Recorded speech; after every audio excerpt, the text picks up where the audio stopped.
جو اللہ تعالیٰ اپنے مومن بندے پہ ڈال دیتا ہے، کچھ اس کو مقید کر دیتا ہے، کچھ اس کو احکامات دے دیتا ہے اور کچھ عوامر سے اس کو منع کر دیتا ہے، تو ان عوامر اور نواہی کے مجموعے کا نام کیا کہتے ہیں؟ فریضہ کہتے ہیں، آج اس کی جمع فرائض ہے۔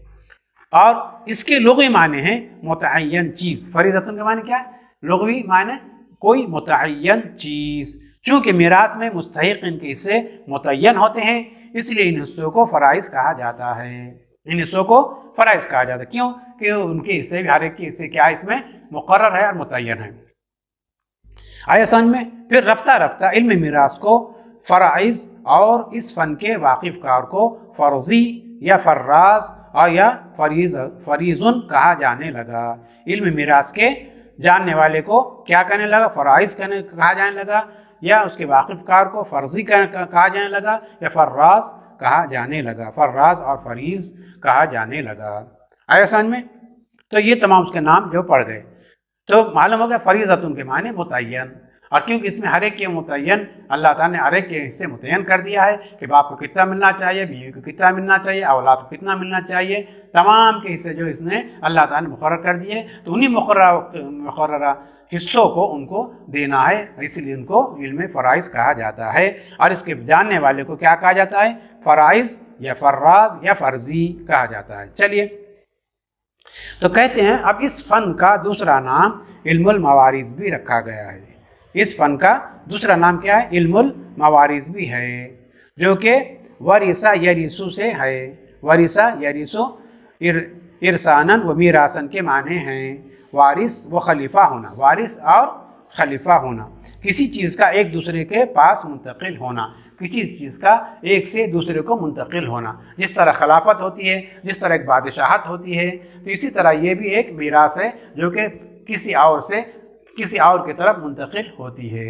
کسی اور سے، مثال کے طور پہ باپ سے بیٹی کی طرف منتقل ہو رہے ہیں، اور بیٹی سے جو ہے پوتوں کو منتقل ہو رہی ہے، تو یہ بھی ایک میراث ہے۔ اس لیے کہا گیا کہ یہ بھی ایک منتقل ہونے والی چیز ہے کہ میت ہو گئی، کسی کی موت ہو گئی، کوئی فوت ہو گیا، تو اس کا مال و اسباب کیا دوسروں کو منتقل ہو رہا ہے۔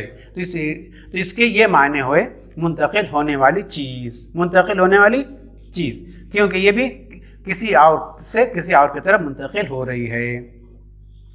ارسن جو اس کا مصدر ہے، ارسن کیا اس کا مصدر ہے؟ الف را سا جو ہے ارسن مصدر ہے، واو کو حمزہ سے بدل دیا گیا ہے، واو کو حمزہ سے بدل دیا گیا ہے۔ جو واو تھی ورثہ یریثو تھی نا بھائی، تو واو کو حمزہ سے بدل دیا گیا ہے۔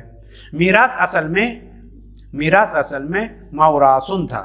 کیا تھا؟ موراثن تھا۔ اس میں واو ساکن ما قبل مقصور ہونے کی وجہ سے واو ساکن میوراثن تھا۔ میراث اصل میں میوراثن تھا، اس میں واو ساکن ما قبل مقصور ہونے کی وجہ سے واو کو یا سے بدل دیا گیا، اس کی جمع مواریث ہے، اس کی جمع مواریث ہے۔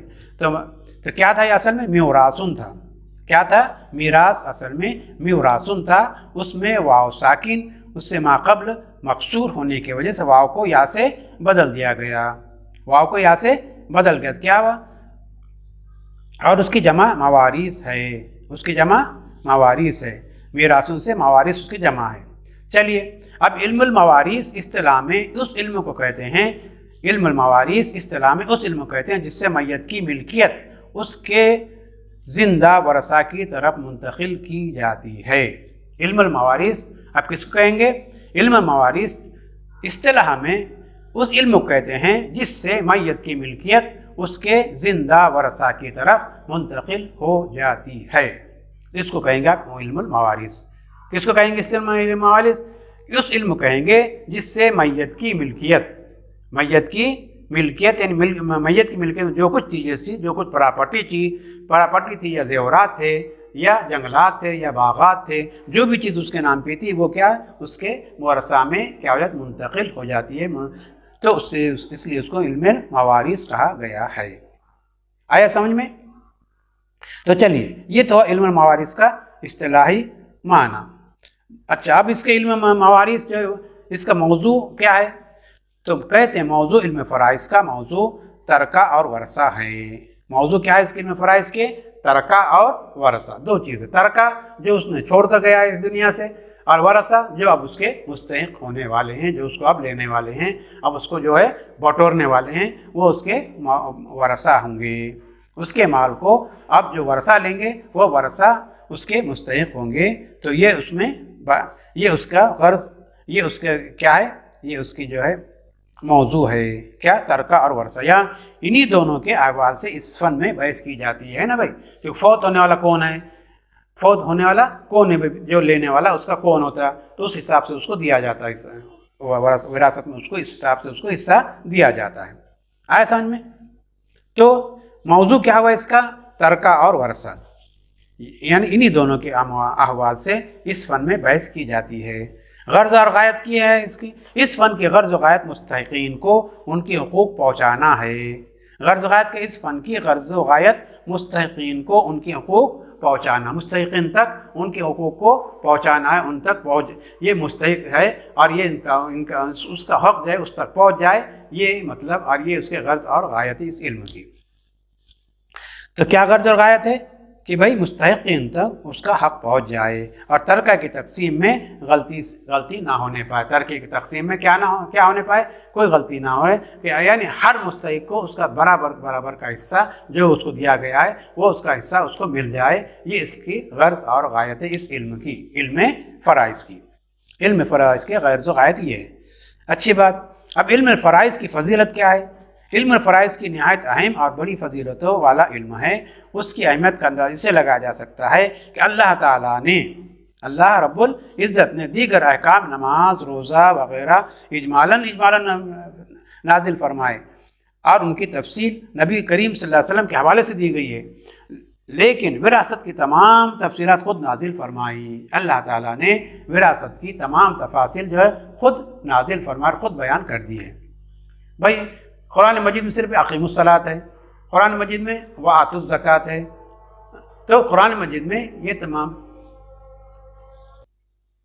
تو علم فرائض کی جو ہے فضیلت یہ ہے کہ نماز، روزے، زکوٰۃ، حج وغیرہ کی جو ہے مجملاً جو اللہ تعالیٰ نے قرآن مجید میں ان کا ذکر کیا ہے، اور اس کی تفاصیل جو ہے اللہ کے رسول صلی اللہ علیہ وسلم نے فرمایا کہ نماز اس طرح پڑھی جائے، نماز اس طرح پڑھی جائے، انہی اوقات میں پڑھی جائے، روزہ اس طرح رکھا جائے، زکوٰۃ اس طرح ادا کی جائے۔ لیکن علم میراث جو ہے اللہ تعالیٰ نے پوری تفصیل کے ساتھ اپنے کلام پاک میں ارشاد فرمایا ہے، تو اس کی تفصیل جو ہے خود ہی اللہ تعالیٰ نے اس کی ڈیٹیل میں کر دی ہے۔ علامہ عظیم متعدد احادیث میں اس کے سیکھنے سکھانے کی ترغیب بھی آئی ہے۔ اس کے علاوہ انہی میں سے وہ حدیث بھی ہے جو مصنف علیہ الرحمٰن نے ابھی ذکر فرمائی، کیا فرمائی؟ تعلم الفرائض وعلمها الناس فإنها نصف العلم۔ اللہ کے رسول صلی اللہ علیہ وسلم نے اس کو نصف علم فرمایا ہے نا۔ اور وہ حدیث بھی ہے جو مصنف سے ذکر ابھی فرمائی کہ فرائض کو سیکھو اور ان لوگوں کو سکھلاؤ، جو اس حدیث میں فرائض کو نصف علم قرار دیا گیا ہے۔ محدثین نے اس کی مختلف توجیحات بیان کی ہے۔ فقہاء نے جس توجیح کو پسند کیا ہے، وہ علامہ شامی نے جس کو اقرب الی الفہم قرار دیا ہے، وہ یہ ہے کہ انسان کی دو حالتیں ہیں، انسان کی دو حالتیں زندگی اور موت ہے نا۔ ایک زندگی کی، اس کی زندگی جب تک وہ زندہ وہ ایک حیات ہے، اور ایک مرنے کے بعد کی ایک حیات ہے، مرنے کے بعد ایک دوسری اس کی حیات شروع ہو جاتی ہے۔ تو زندگی اور موت اور دیگر تمام علوم کا تعلق انسان کی زندگی سے ہے، اور علم فرائض کا تعلق موت سے ہے، اس لیے اس کو نصف علم کہا گیا ہے۔ دوسری توجہ یہ ہے کہ ملک کے دو سبب ہیں۔ دوسری توجہ یہ ہے کہ ملک کے دو سبب ہیں، اختیاری جیسے خرید و فروخت، ملک کے دو سبب، ایک اختیاری جیسے خرید و فروخت، ہبہ، وصیت وغیرہ، اور ایک غیر اختیاری یعنی وراثت۔ یعنی ملک جو ہے، جو انسان کی ملکیت میں جو چیز اور جو پراپرٹی یا جو مال و دولت ہوتی ہے، اس کی ملکیت میں جو ہوتی ہے، اس کی دو قسمیں ہیں۔ ایک وہ جو اس کی زندگی میں اس کی ملکیت میں آتی ہے، وہ چاہے تو کسی کو بیچ دے، چاہے تو کسی کو ہبہ کر دے، چاہے تو کسی کو ویسے ہی دان میں دے دے، تو وہ زندگی میں وہ دے سکتا ہے۔ ایک اس کی ملکیت جو ہے، موت کے بعد اس کی ملکیت ختم ہو جاتی ہے، اب اس کی ملکیت کے بجائے اب اللہ کی ملکیت اس میں چڑھ رہی ہے۔ اللہ جس طرح کے مقرر حصے اور مقرر کر دی ہے، اب اس حصے کے حساب سے وہ اس کی ملکیت تقسیم ہوں گی۔ تو یہ دو سبب ہے، ایک اختیاری اور ایک غیر اختیاری۔ غیر اختیاری یعنی وراثت، چونکہ علم فرائض غیر اختیاری سبب سے بحث کرتا ہے اس لیے اس کو نصف علم کہا گیا ہے۔ چونکہ علم فرائض غیر اختیاری سبب سے بحث کرتا ہے اس لیے اس کو نصف علم کہا گیا ہے۔ مسئلہ یہ کہ اگر کوئی شخص اپنا ترکہ نہ لے تو قاضی اس کو لینے پر مجبور کرے گا، اور پھر بھی نہ لے تو قاضی اس کا حق اس کے گھر رکھوا دے گا۔ کوئی لینے سے اگر انکار کر دے تو پہلی چیز اس کو قاضی اس کو مجبور کرے گا لینے پر، اگر پھر بھی نہ لے تو وہ کیا کریں، اس کے گھر اس کے پہنچا دیں گا۔ ان الوارث ان رد حقه فللقاضی ان یجبر علیہ بالقبول ویطرح حقه فی دارہ وحجرہ۔ یہ بیان کی۔ تیسری توجیہ یہ ہے کی گئی ہے کہ نصف کے معنی احد القسمین کے ہیں، احد القسمین یعنی دو حصوں میں سے ایک حصہ، اگرچہ دونوں قسمیں برابر نہ ہو۔ علم کی دو قسمیں ہیں، ایک اسباب و وراثت کا علم، دوم تمام واجبات شرعیہ کا علم، اور کیونکہ اس علم کا تعلق پہلی قسم سے ہے اس لیے اس کو نصف علم کہا گیا ہے نا۔ اس کے علاوہ اور بہت سی متعدد توجیہات کی گئی ہیں، اور سب کا حاصل اس علم کی اہمیت اور اس کو سیکھنے سکھانے کی ترغیب ہے۔ تو آج کا سبق یہیں پر انشاءاللہ ختم ہوتا ہے، پھر ہم انشاءاللہ آئندہ پھر پڑھیں گے اس کے آگے کے اسباب کو۔ جب تک کے لیے ہمیں اجازت دیجیے، وآخر دعوانا الحمدللہ رب العالمین۔